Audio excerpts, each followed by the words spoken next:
Бұл жоғары жылдамдықты құрылысқа арналған қытайлық құбыжық десе де болады. Машина 1000 тонналық бетонды көтеріп, бір көпір тірегінен екіншісіне 40 метрге созылып, оны тез орнатады. Қытай жер бетінде алғаш рет сағатына 350 шақырым жылдамдық арқылы пойыздар тікелей теңіз үстімен өтетін көпір салды. 0-ден бастап бір күнде жылдам жүретін темір жол салды. Зәулім ғимаратты 19 күнде тұрғызды. Тұрғын үйлерді 10 күнде. Теңіз астындағы туннель, аурухана, стадиондар, 100 шақырымдық көпірлер.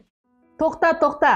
Қазіргі айтқандарымның барлығын 1 секундқа қорытындылауға болады. 300 мың тұрғыны бар кедей балықшылар ауылы 40 жылда 12 миллион тұрғыны бар. Қытайлық ең бай дамыған қалаға қалай айналды? Қытайлықтар үшін бұл тек бастамасы ғана. Неге? Алдағы уақытта сонда Қытай тағы несімен таңғалдырмақшы? Қытай қалайша әлемнің басты құрылысшысы әрі инвесторына айналды. Сәлем достар, бұл Асия Директив арнасы. Қазақ тілді контентке қолдау көрсетіп, арнаға тіркеліп, лүпіл баса кетіңіз. Қызықты деректерді жіберіп алмас үшін қоңыраушаны басып қойыңыз. Ендеше баршаңызға жақсы қаралым тілеймін.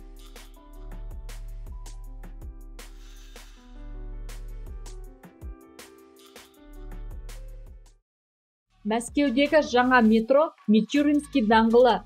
Африка одағының Эфиопиядағы штаб-пәтері. Шри-Ланкадағы теңіз порты. Мәскеу қазан жаңа трасса жолы. Нигерияда үлкен гидроэлектр станциясын салды. Африкадағы ең үлкен көпір Мозамбик Қытай ақшасына салынып жатыр. 2017 жылы Кенияда ұзындығы 500 шақырымнан асатын темір жол тәулігіне 700 метр жылдамдықпен жүруге қабілетті. Бұны да қытайлық сервистер жасаған. Тіпті Кабо-Верде аралында қытайлықтар тұрғын үй, бөгет, стадион және жергілікті парламент ғимаратын тұрғызып үлгерді. Ал енді қытайлықтар Африкада қанша ақша тауып жатқанына назар аударайық. 2003 жылы ол 2,5 миллиард долларды құрады. Ал қазірдің өзінде жаман емес. Тіпті қазір 25 есе көп. Бұл жыл сайын 50 миллиардқа жуық тұрақты өсуде. Неліктен қытайлықтар Африкада? Әрине, Африкада ақша аз, жері кең, яғни мүмкіндіктер көп. Міне бұл қытайлықтардың шеберліктері. Олар осылайша әлемді түрткі келтірмей жаулап алуда. Ендеше Қытай құрылысының негізгі артықшылықтары қандай?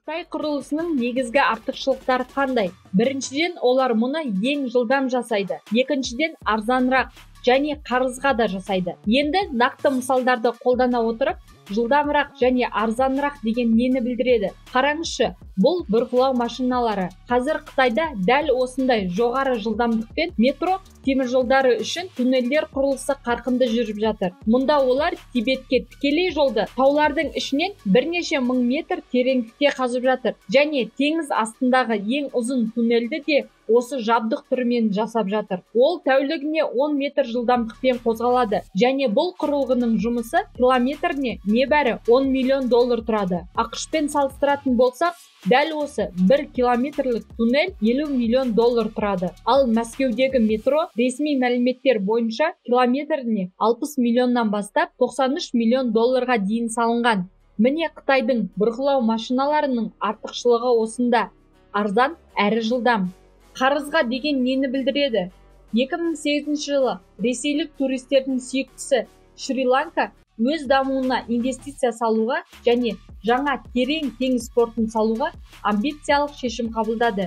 Әрине өз ақшасына. Батыспен қарым-қатынасы өте нашар. Бұл портты салуға да ақшасы жоқ. Солай Қытаймен келіседі. Қытай бұл портты қарызға жасайды. Әрине ақшалай, несие секілді қайтаруға емес, келісіммен пайыздық негізінде. Шри-Ланка іс жүзінде өз территориясының бір бөлігін 99 жылға Қытайға жалға береді. Осылайша Қытай Шри-Ланканың бір бөлігін жаулап алады. Дәл осындай жағдай Кенияның Момбаса портында болды. Бұл Қытай рекордтық мерзімде 500 шақырыммен жүретін теміржол салынған жер. Бірақ қарызға. Тек Кенияның қарызы 5 миллиард долларға жуықтады. Яғни оларда да ақша жоқ. Американың президенті айтқандай, мемлекетті жаулаудың екі жолы бар. Бірі қылышпен, екіншісі қарызбен деген. Әрине Қытай екінші жолмен бұл елдің де бір бөлігін пайызбен жалға алады. Естеріңізде болса, 20 ғасырдың ортасында Жапонияның экономикасына, технологиясына, құрылысына бүкіл әлем тамсанып, кейіннен ол тоқтап қалды. Ал қазір Қытайдың технологиясы бүкіл әлемде.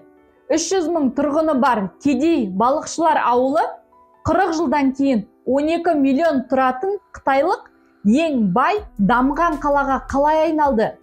Қалайша Қытай әлемнің басты құрылысшысы әрі инвесторына айналды?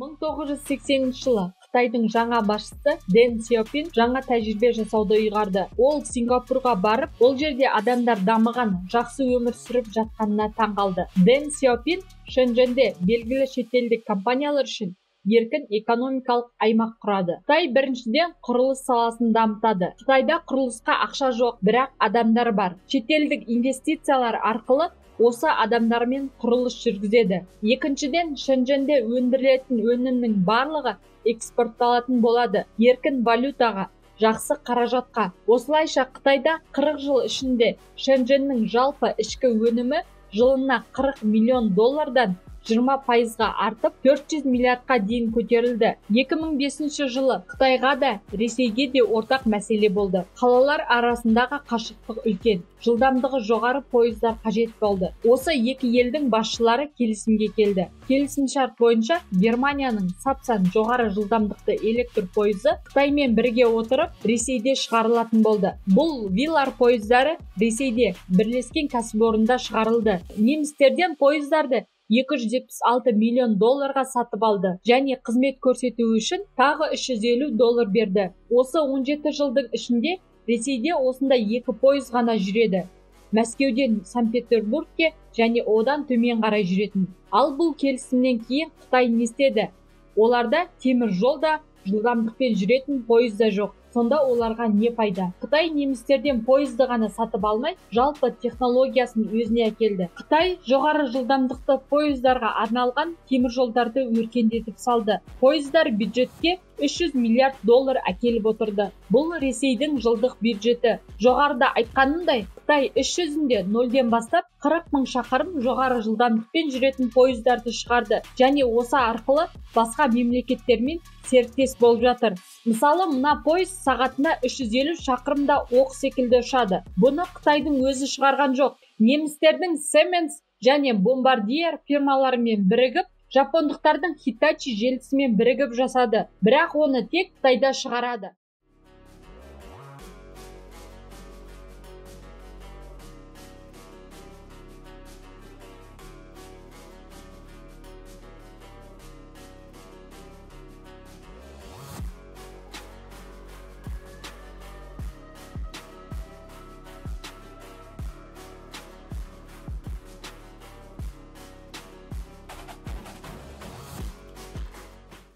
Сонымен қатар қытайлықтар зәулім ғимараттарды жақсы көреді. Америка бір ғасырда тұрғызған үйлерді Қытай соңғы 30 жылдың ішінде олардан да көп әрі биік ғимараттарды салды. Бүгінде ең биік 10 ғимаратқа қарасаңыз, олардың жартысы Қытайлардікі. Сондай-ақ әлемдегі биік ғимараттары бар 50 қаланың тізіміне қарасаңыз, тағы да жартысына жуығы Қытайлардікі. Әлемдік рекордтардың қатарындағы Қытайдың биік ғимараттары Шанхай, Шэньчжэнь, Гуанчжоу, Тяньцзин және Пекин. 7 жыл бұрын қытайлықтар өздерінің жылдам әрі биік үйлерді жасай алатынын көрсетіп қана қоймай дәлелдеді.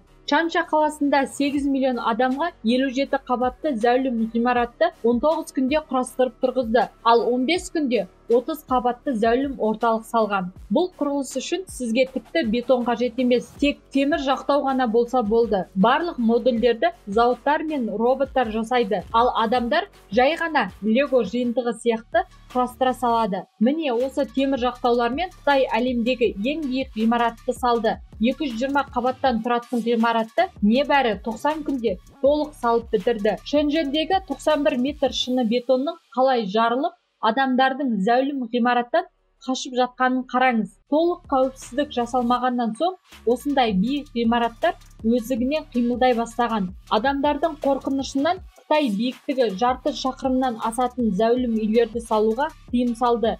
Ал кішігірім қалаларда 250 метр биіктіктен аспауы қажет. Осындай жылдамдықпен 40 жыл үздіксіз даму барысында Қытайда жүздеген миллион ауқатты адамдар көбейді, яғни тұрмыстары жақсыланды, және олар тас секілді бетон ғимараттардың арасында емес, жайлы жасыл қалаларда өмір сүруді қалады. Қазірде бұл елде өз технологиясына ақша бар, оны бір жерде пайдалану керек. Осындай мақсатта Қытай Африкада өз құрылысын жүргізіп, бірнеше жерлерді жаулап ала бастады. Алдағы жылдары Қытай тағы немен таңғалдырады екен? Осындай қарқынмен әуеде қалықтайтын адам немесе машина ойлап тауып таң қалдыратыны анық.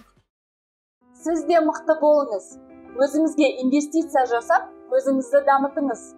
Міне достар, бұл шығарылым соңына жетті. Бұл тақырып сізге қызықты әрі түсінікті болды деген ойдамын. Егер шынында да ұнаса, достарыңызбен бөлісе отырыңыз. Арнама алғаш кірген болсаңыз, қызықты деректерді жіберіп алмас үшін арнаға тіркеліп алыңыз.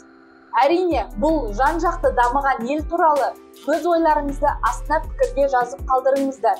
Келесі шығарылымда кездескенше, сіздермен болған Әсия.